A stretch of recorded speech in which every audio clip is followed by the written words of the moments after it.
Welcome viewers to this special edition of the Geo Interview. Today we have with us a very special guest, His Excellency, the Swiss Consul General, Mr. Jonas Brunschwig, who in addition to his roles in Consulate General, heads the Swissnex in Bengaluru. And we are going to talk to him about the impact of the Indo-Swiss collaboration in the fields of academia and research and development, in building better business-to-business and people-to-people relations between the two partner nations. Welcome to the Geo Interview, sir. It is an absolute honor for us to host you here. How are you? Good morning. Thank you. It's a pleasure to be here, and I'm doing quite well. Right, sir. So now, since you are based in Bengaluru, I must ask you this. What's your favorite Indian dish in Bengaluru? Dosa, masala dosa. Right, Easy answer. dosa. That's one of my favorite dishes as well. Although I'm in the north of India, but still it's a good dish.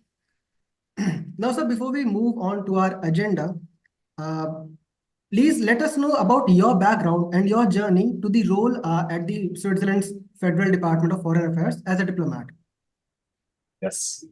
Well, I have a very unusual and non-linear journey and background. I was born and raised in Switzerland, in the Italian part of Switzerland. I grew up in the forest, really outside of what I like to call civilization, in a house that was off the grid, without a refrigerator, without a car. So very unusual for a Swiss setup. And this was just half an hour outside of the city of Lugano in the Italian-speaking part of Switzerland. And up until the age of 20, the largest place I'd ever lived in had no more than 150 inhabitants. These were small villages. And then at the age of 20, at the end of high school, before starting university, I moved to Egypt, to Cairo, a city of many millions of people, more than the entire Swiss population, to study Arabic. And I spent nearly half a year there. And that was my first experience abroad. At the time, I thought I wanted to pursue the diplomatic career.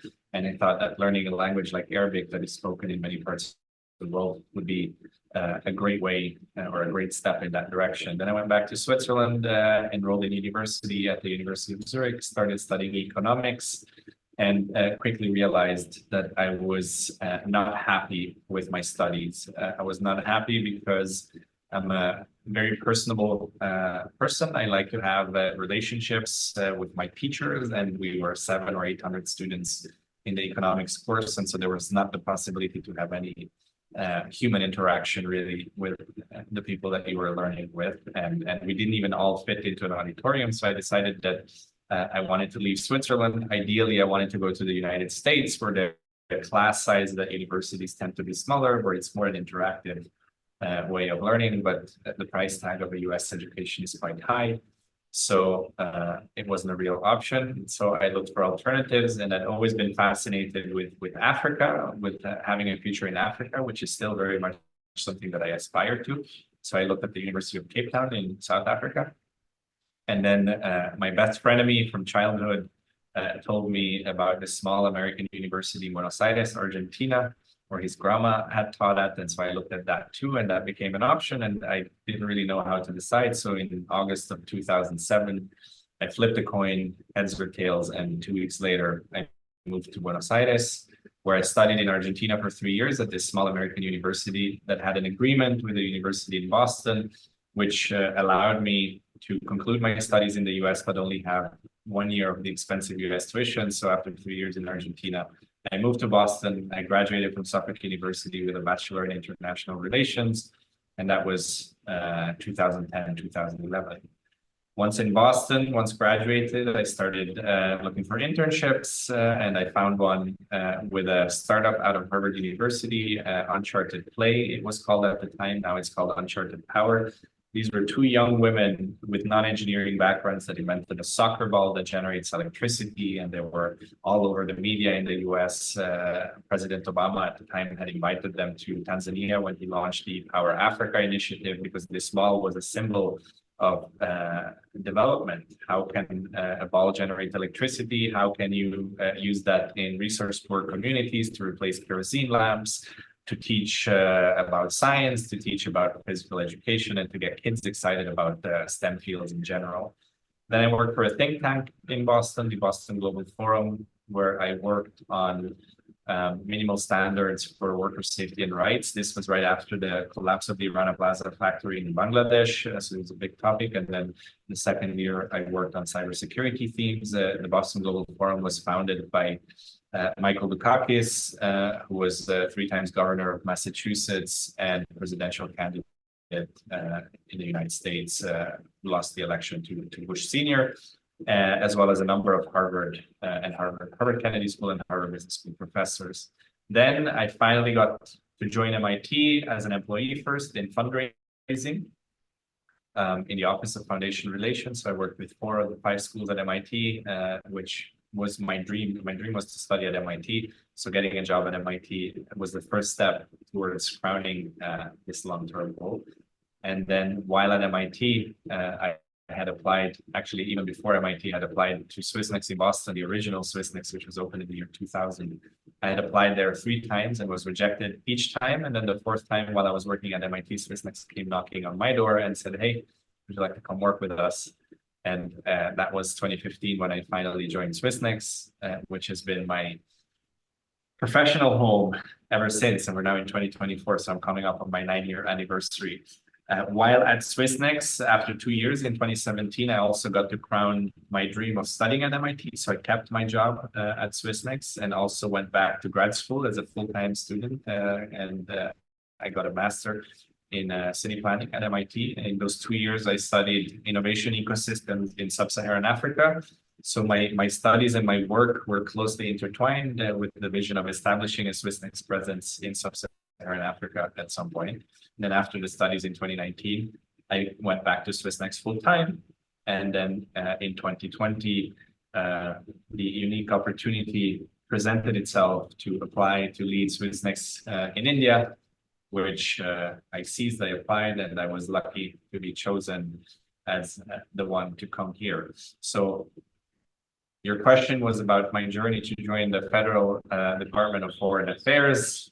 Well, I haven't formally joined the Federal Department of Foreign Affairs, but of course, because the role of CEO of Swissnex here is combined with the role of Consul General, I wear both hats and I report to both ministries and I am part of both ministries. Anyways, all the Swissnex representations abroad are running cooperation with the Department of Federal Foreign Affairs because we're diplomatic entities abroad, and as such, we're part of the FDFA family.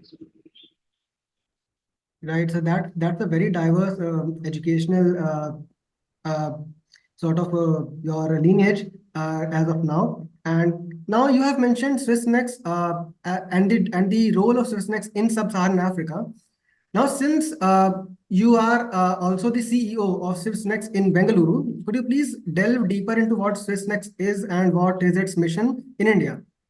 Yes, so I would like to say that Swissnex is a diplomatic anomaly because there are not quite any other diplomatic entities like it, be it in Switzerland or other countries. In fact, in the year 2000, when Swissnex was founded in Boston, at the time it didn't even have the name Swissnex yet.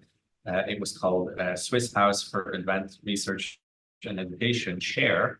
It was the first consulate for science, for exchanges in science in the world. And so Switzerland at the time invented a new form of diplomacy that has since been studied by many other countries, to a certain extent also emulated. There are other countries that have similar entities like Swissnex, but nobody was able to set up anything quite like it. So even to this day, 24 years into existence, I would still argue that we are a diplomatic anomaly. And what is our mission? Our mission is to connect Switzerland and the world in the fields of education, research, and innovation. Quite straightforward. These are broad fields, broad themes, broad topics. We are a bottom-up organization in the sense that our job is not to do diplomacy at the G2G level. Our job is more bottom-up at the institutional level. What are the institutions? They are universities, they are startups, they are corporates, they're foundations, they're civil society, they can be other governmental agencies, and to a certain extent, and more also government to government. But we really cover the gamut, but really looking at the grassroots level. So our mission to connect Switzerland and the world, in my case, India, in education, research, and innovation, means that Swissnex has to be useful to the Swiss education, research, and innovation stakeholders. Swissnex is an anomaly because it is not fully funded by the government. It is a public-private partnership. The reason that I have the title of CEO is because we try to have a very strong, actually we don't try, we do have a very strong entrepreneurial mindset, which again, when you're in a government position, government and entrepreneurship are a little bit at the opposite side, and we actually inhabit both. And so our entrepreneurial spirit means that we have to raise funds, part of our funds to cover the expenses, to cover the salaries of the teams.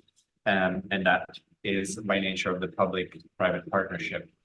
In reality, we're also very much of a public-public partnership because of a lot of the stakeholders that pay us for our services are in the public sector.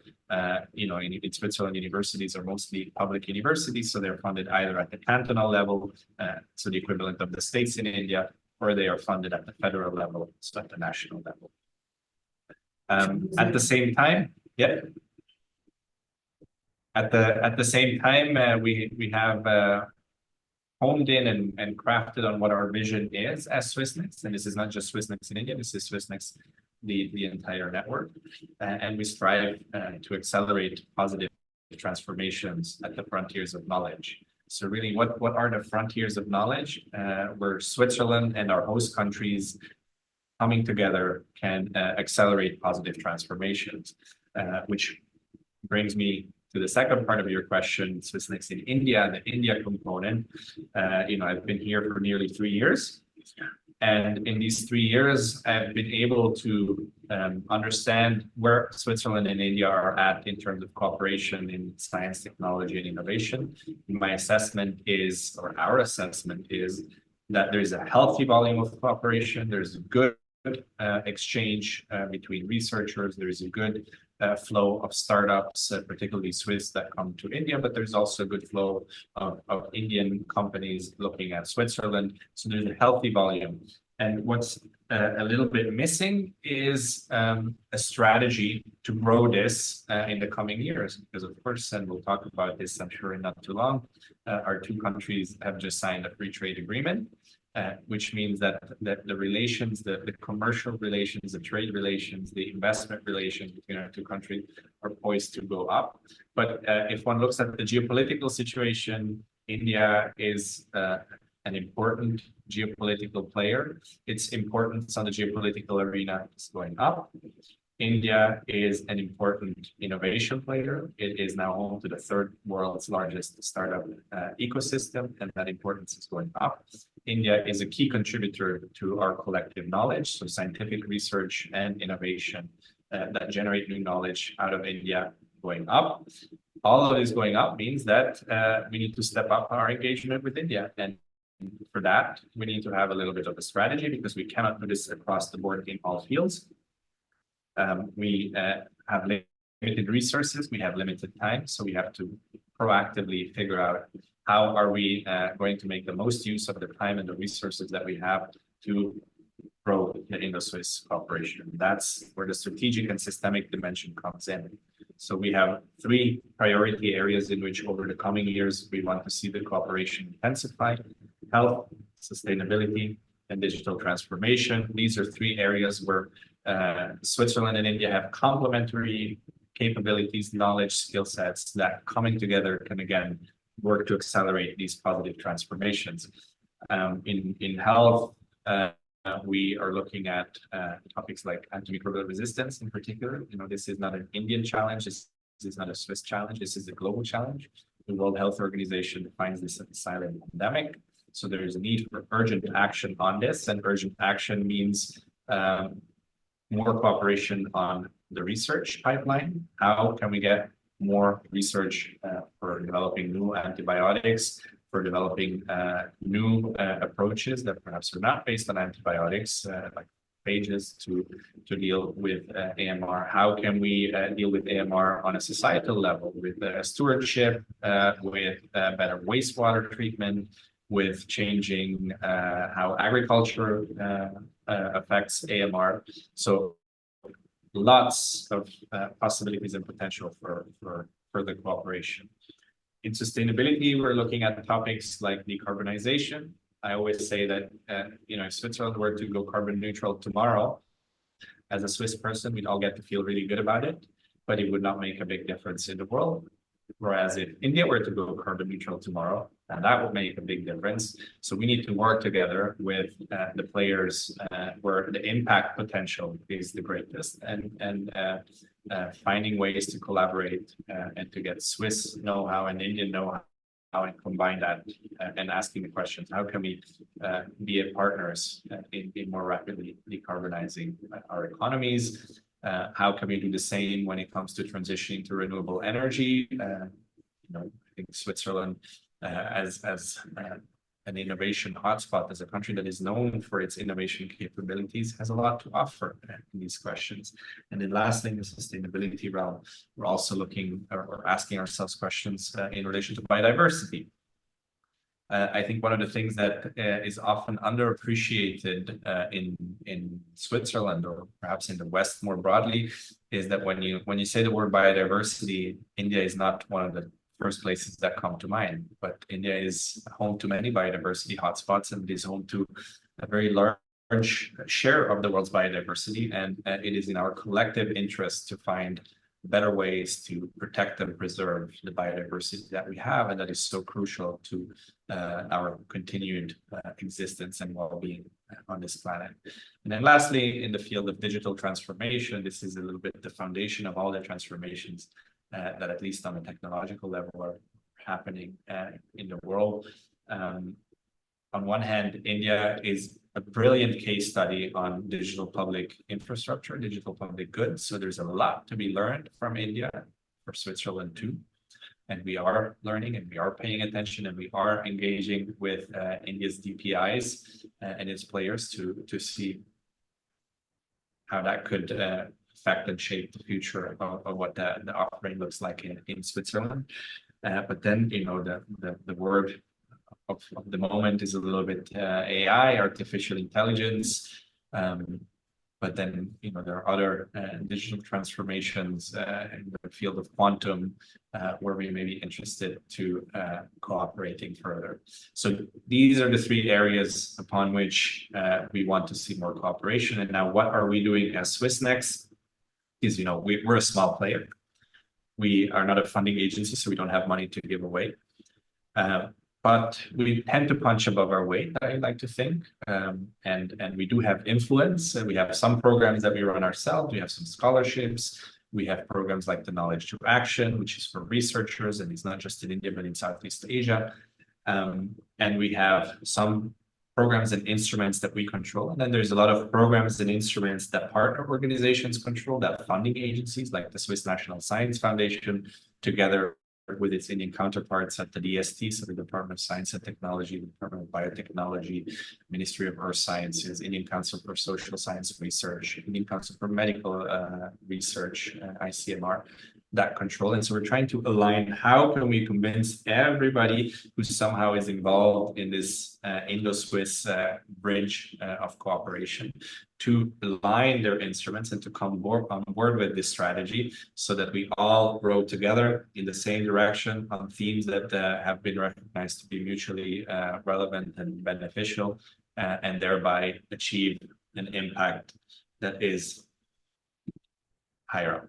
And at the moment, it is not that we don't have impact, but there's no impact in the Indo-Swiss cooperation, but our ambitions are to bring the level of impact up, to bring the level of cooperation up, because the challenges before us demand nothing else. Surely, sir. Now we know that Switzerland tops the innovation index every year.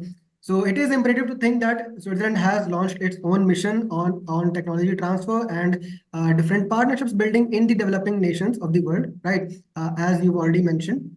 Now, since India has also been laying great emphasis on AI and semiconductors, as well as the technologies to climate mitigation, right? I think Switzerland and India can work together at a great scale, at a higher scale, once we have a good strategy for bilateral relations. And I believe that since we have signed this FTA agreement, it's a step towards the right direction, right? Now, sir, given the presence of some of the best institutions in both of our nations, like that is India and Switzerland, like the EPFL and the ETH Zurich in Switzerland, and the IITs and the IIMs in India, could you please elaborate on some of the programs or initiatives that Swissnex India leads to facilitate a greater academic collaboration between Swiss academic institutions and key industry players in India? Yes. So as I mentioned in my long preface, bottom up, right? So the bottom up nature of our work means that we tend not to go to EPFL or to ETH or to any other. Yes, sir, surely. Now, sir, given the presence of some of the best institutions in India and Switzerland, like the EPFL and the ETH Zurich and the IITs and the IIMs, could you please elaborate some of the initiatives or the programs for collaboration between Swiss academic institutions and key industry players in India? Yes. So in my long preface, I mentioned a keyword, bottom up. Our ethos, or the Swiss ethos, is very much a bottom up one. So that means we don't tend to go to the academic stakeholders in Switzerland and tell them, hey, you have to collaborate on this or you have to collaborate on that. What we're now trying to do is to marry this bottom-up with a top-down approach, so that by remaining bottom-up driven, anybody in any field from Switzerland who wants to cooperate with India can come to us and say, hey, Swissnex, we'd love to enlist your support in finding a partner so that we can do joint research or collaborate on whatever the field is. But when it comes to the three areas that I mentioned before, there we want to marry the bottom up with the top down. So from a top down perspective, we want to have a few more instruments. We want to have a few more resources available for collaboration. Now, we're not there yet, but of course, since 2003, our countries have an agreement for cooperation in research and innovation. And that means that we have a joint research program. There's an Indo-Swiss joint research program that has joint calls that are funded by the Swiss National Science Foundation on the Swiss side and by one of the agencies on the Indian side, by the government agencies on the Indian side that I mentioned earlier. And the next one, for example, is coming up in December this year, and is going to be a joint call between the SNSF, the Swiss National Science Foundation, the Department of Biotechnology, and the Indian Council of Medical Research, ICMR. In fact, right after this interview, there will be a trilateral call that I will join between these three agencies to discuss this call. So that means researchers from both countries will be able to jointly apply for competitive grants for up to 4 years of research funding to cooperate. Now, this is not something that we run, because we're not set up for that, but we make sure that those who need to know on the Swiss side and on the Indian side are informed. We make sure that the matchmaking between the researchers who ought to apply is done well in advance. So the call that will go live this year in December is a call on One Health. And just last year in October, we launched our strategic initiative, which we call the Indo-Swiss Innovation Platform. And we launched this with a 3-day Indo-Swiss dialogue on innovations in antimicrobial resistance. So for 3 days, we had 50 people, half of them from Switzerland, half of them from India, a mix of researchers, folks from startups, folks from the corporate world, from the World Health Organization, the Swiss Federal Office of Public Health, and the Indian counterparts. Spent 3 days on the campus of the National Center for Biological Sciences, getting to know each other, getting to know of each other's work, and exploring where are the connections. And a number of these connections have since been developing ideas that they will then submit a research proposal for when the call goes live. So our role is the matchmaking role. See, we cannot control the instrument. We're not set up for that. We're not a funding agency. But the more we align what everybody does, the more we can ensure that the impact moves up. And so the program has been there. now the program is just being aligned with the thematic priorities. The last call that happened between the two countries was, I believe, 3 or 4 years ago, so before my time here, and it was in cooperation with the Ministry of Earth Sciences and the Indian Council of Social Science. So the focus of the call at the time was mountain research and social science. So at the time, this was not part of the strategy. It's just funding agencies coming together, agreeing on a topic that they think will be mutually relevant and pushing a call out. At the same time, we do have some programs that we run ourselves. One of the flagship programs that we run is this Knowledge to Action network that we collaborate with a couple of Swiss universities. This K2A, we call it. K2A's goal is to operationalize some of the scientific research that helps us accelerate our impact towards achieving the Sustainable Development Goals. So it is a network, first and foremost. It is a network of practitioners who have both a foot in the research world as well as in the practice world. And how do we translate and bring that knowledge into action so that we can, again, accelerate our journey towards achieving the SDGs, which needs urgent acceleration because we are not where we need to be when it comes to achieving the SDGs. Another example that I can give you is the academia industry training. This is a yearly program that has been run for the past 10 years.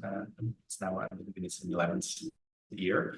And this is for what we call the scientpreneurs. These are the scientists who are turning entrepreneurs. So scientists who are looking to translate their research work and take it to market by forming startup.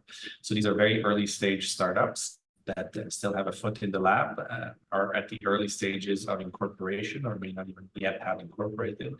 And they get to do a market discovery program in India. So we find 10 Swiss startups. It's a competitive program that they have to apply for.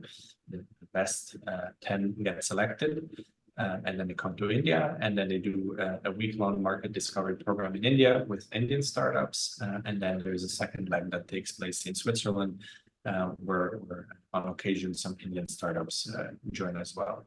So these are the type of programs that also take place. So what I want your viewers to walk away with is that we work across the layers of the strata, right? We work with the researchers, we work with the entrepreneurs, but we also work with the student groups, but then we also work with leadership, and then we work with government. And again, what we're trying to do now is looking at all the different players that we work with, and rather than working with them on an individual level, we want to try to connect the web as best we can and have everybody play their instrument in sync with each other, so that at the end what you have is a beautiful orchestra of Indo-Swiss cooperation that plays something that is magic and will lead to greater impact.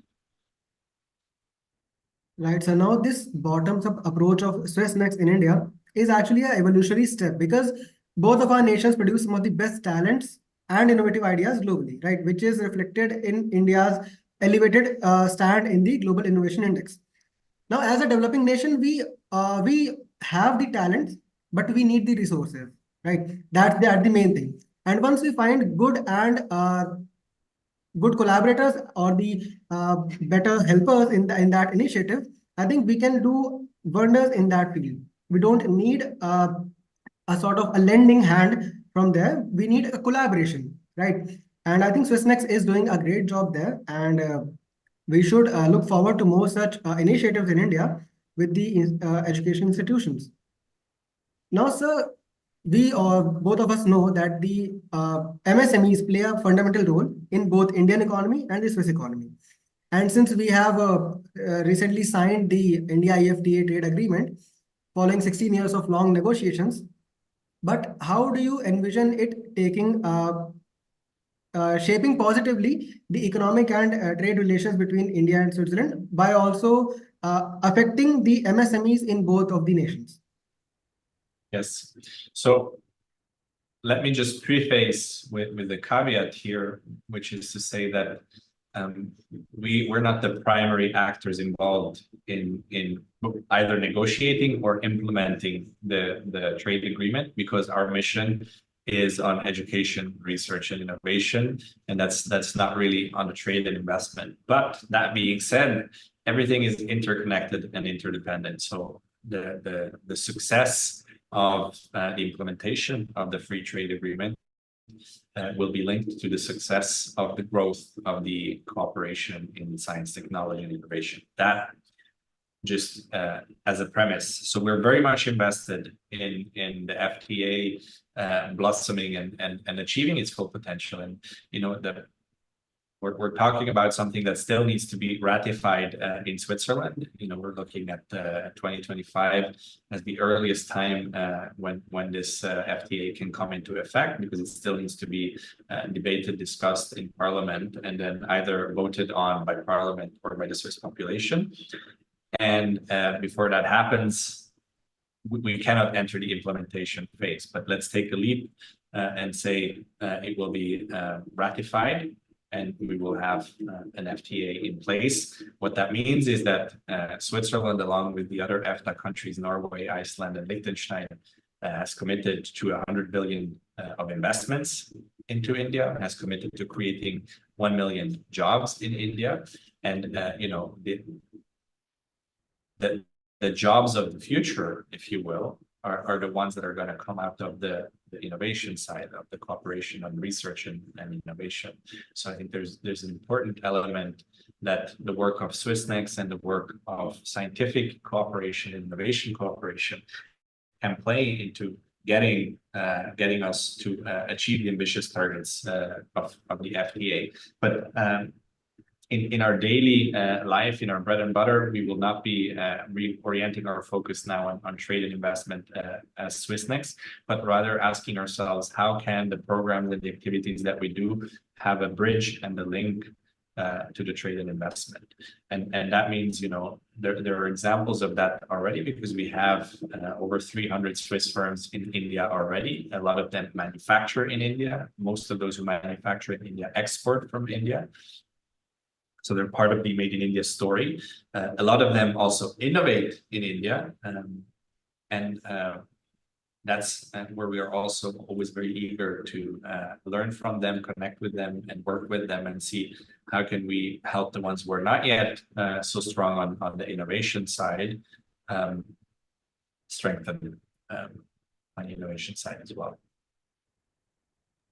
I think when the FTA gets ratified in Switzerland, there would be a plethora of investment coming into India, and that would make Swissnex's work easier in India, finding collaborators and partners in India as well as from Switzerland. So I think that would be a positive step towards that initiative, towards a greater, deeper collaboration between India and Switzerland. Now, since we know that vocational training is highly regarded in Switzerland, right, and it is a core part of its education system, India has also laid great emphasis on vocational training in our secondary educational structure to make it a cornerstone of our manufacturing sector. How do you perceive India as a place poised for growth and development across all spheres? And could you please maybe enumerate core areas where India and Switzerland can deepen their collaboration other than they are doing as of now? Yeah. Well, India is rising. India is growing. It's the fastest growing economy, to my knowledge, or one of the fastest growing economies.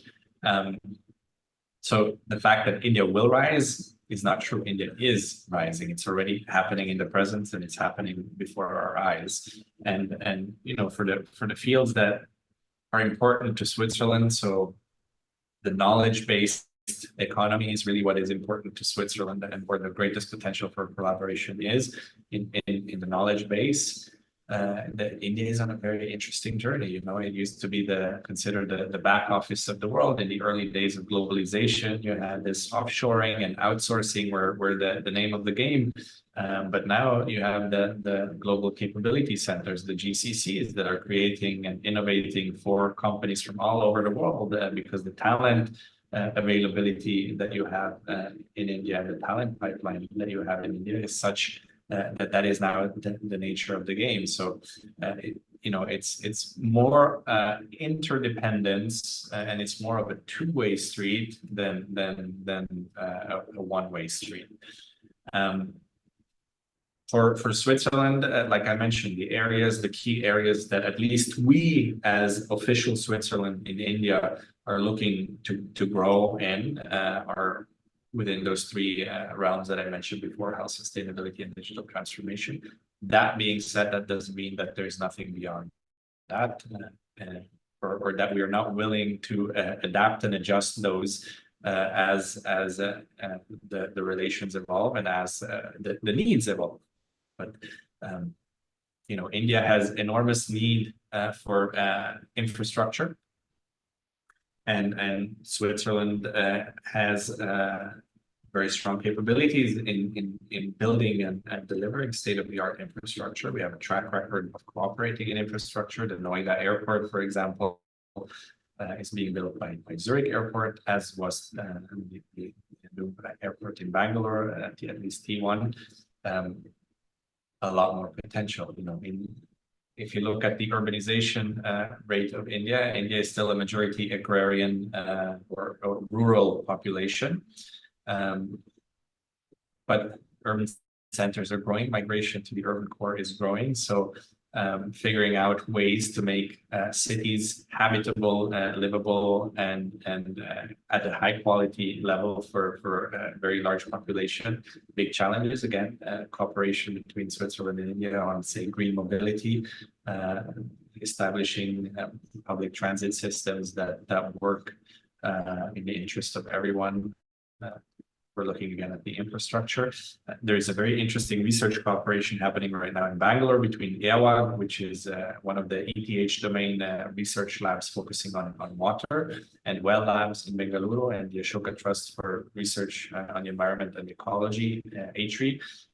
And they're basically looking at Bangalore as the world's largest case study for having a distributed, decentralized wastewater treatment system. The city like Bangalore is a young city. It does not have a central sewage system. So how do you treat wastewater? Well, through a distributed network of wastewater treatment plants. And to my knowledge, and to the knowledge of the researchers, I believe there are over 200 such treatment plants in Bangalore, because also the laws and the codes for any new buildings in Bangalore need to be come on board with a wastewater treatment plant. So I believe the second largest city with the highest number is San Francisco, with something around 50. So could Bangalore become the case study and a pilot to show the world how do you build a mega city for 10 million plus inhabitants that does not have a central sewage system, but has an effective and efficient and well-functioning wastewater treatment system, which of course with the water crisis that we just experienced here in Bangalore is ever more pressing. So you see, research, asking questions that then can translate into commercial cooperations, into infrastructure cooperation. It is always, you start at one point, but what the end game is always up. And with the free trade agreement, the potential for that to grow and to reach greater levels is of course significant and substantial. That being said, India is like any country, not without challenges. I think the education challenge in India is a substantive one, and you've mentioned it in the opening of your question, vocational education. There's always great interest from many countries to connect with Switzerland on the vocational education system. It's by many looked as the gold standard, together with Germany and Austria.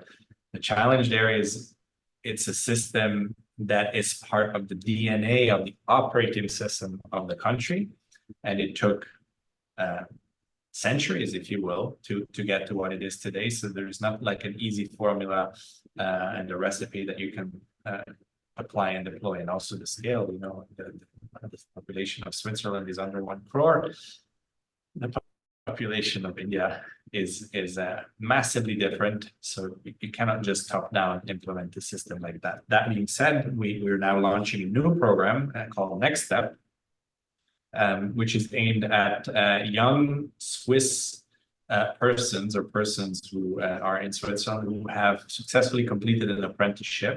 And if you're a young person in Switzerland completing an apprenticeship, right now, you don't really have opportunities to go abroad and have an international professional experience. And with Next Step, we are changing that. So we partnered with two cantons, the canton of Vaud and the canton of Zurich. And they are now offering funded internships to Swiss apprentices who have concluded their federal diploma in whatever field and discipline. And we have 6 of them already confirmed coming to Bengaluru later this year. And we will likely have more. Of course, the companies here are very interested because they will get these Next Step interns for 3 to 6 months at least.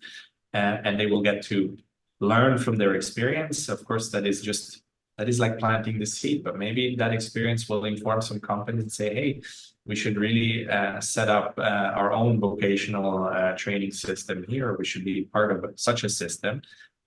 We have a number of Swiss companies here like Bühler who have adopted the Swiss vocational training system and have brought it here. And so they hire a lot of the people in their company through the apprenticeship model. So potential for doing more of that, great. It's enormous, but I think more at the experimental bottom-up stage. This is not something that you can implement at scale with a top-down vision. I mean, perhaps at the state level, you could try to create some frameworks and programs, but then because it's still in its early stages, you'd have to do a lot of trial and error. Again, Switzerland is already doing some and will be doing more. So it is my belief that as India eyes the 4th industrial revolution and decarbonization, right, as we have committed before to 2070, Switzerland's role would be key to realizing those endeavors. Because when we think of India, realizing all these dreams, we have to understand that we have a great population. We need the resources. We have the resources, that is the natural resources, but we need the technological innovation and the technological collaborations with nations like Switzerland. And I think these missions on vocational training will be helpful in getting us to those dreams. Because when we enable people to acquire those skills to maybe get into the EV sector or the photovoltaic sector or the renewable energy sector, in those areas, Switzerland's role would be key. And I think Swissnex is a good facilitator, and we will be looking forward to more such initiatives for sure. Now, sir, coming to the business aspect of this interview, now India has a robust startup system when compared globally, right? Most of which are from the services sector. And the rise in number of startups in any nation or a developing nation is correlated with the need for foreign capital and the state-of-the-art tech. Now, for the realization of which, I think our Swiss partners are better placed, right, among all our partners. So, how is Swissnex India supporting Swiss companies in forging commercial ties with the Indian partners as a gateway, like serving as a gateway for startups to extend their services into the Indian market?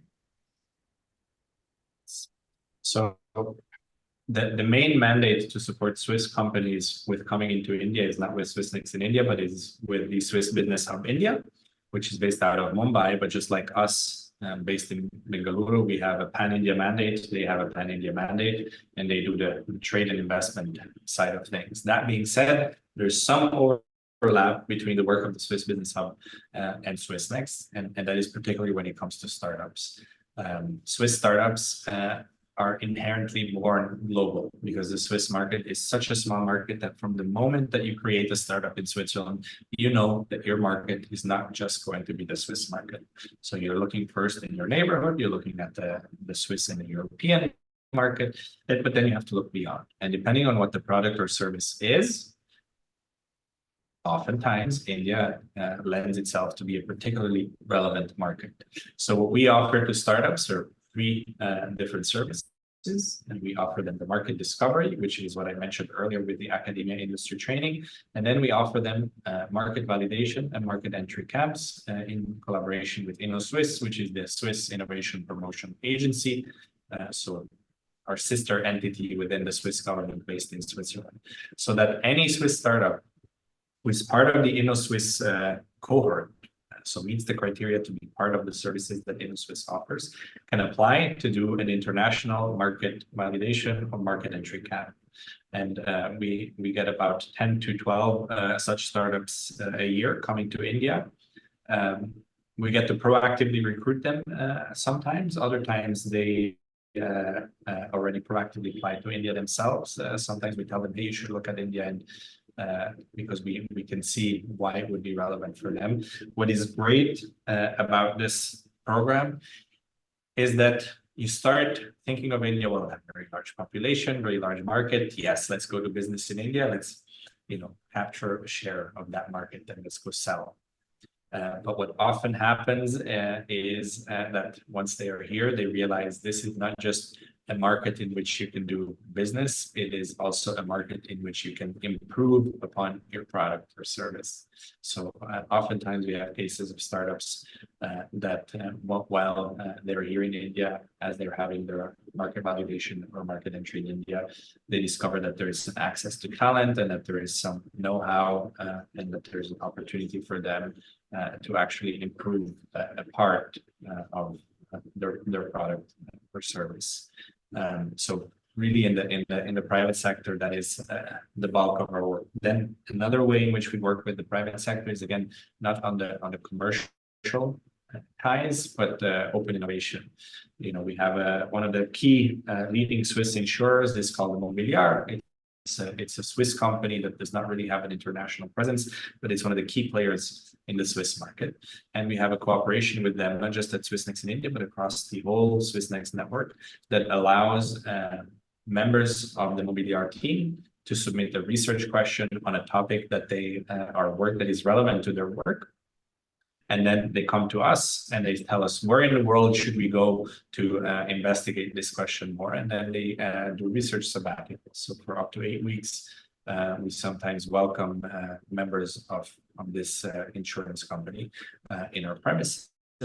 And we work with them to open the doors to the ecosystem so that they can do some research on topics that are of relevance to them. So one such example that we had in India was somebody doing research on embedded insurance. How does embedded insurance look like in India?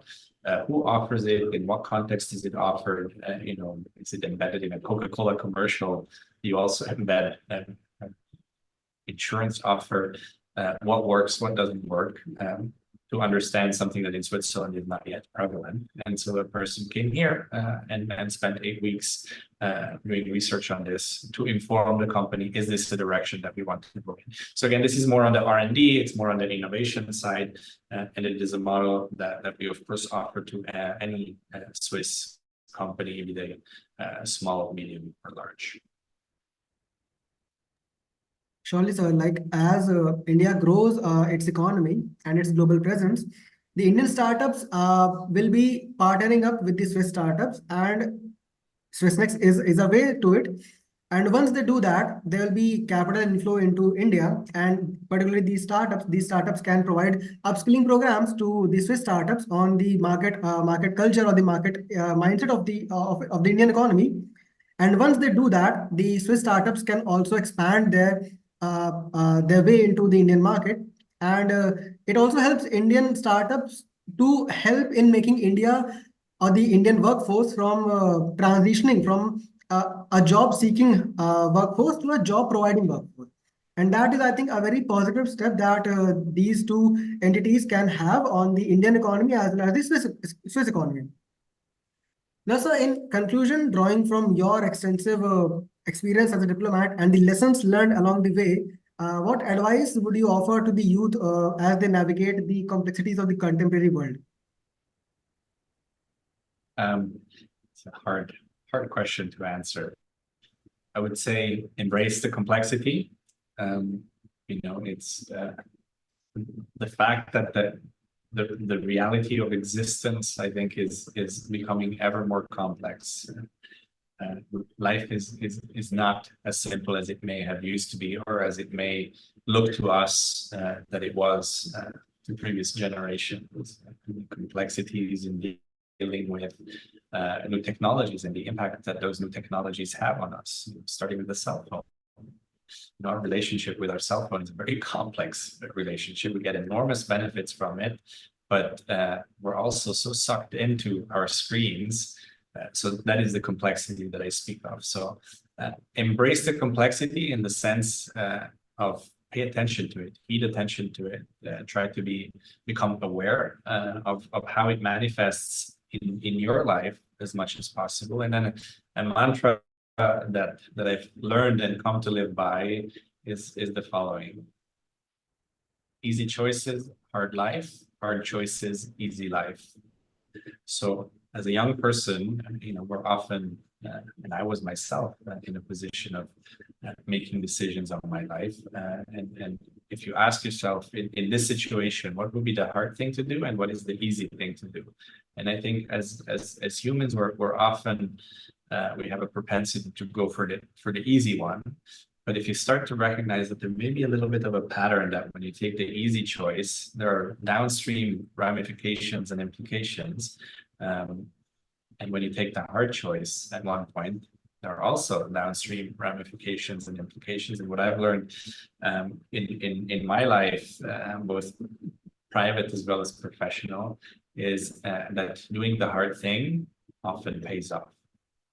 And anyways, not everything needs to be done for a payoff, but doing the hard thing is where the most growth is at, and is where the more exciting journey is at, I would argue, and where the more rewarding journey is at. So think of the choices before you, and if you can segue them into hard and easy, try for the hard one.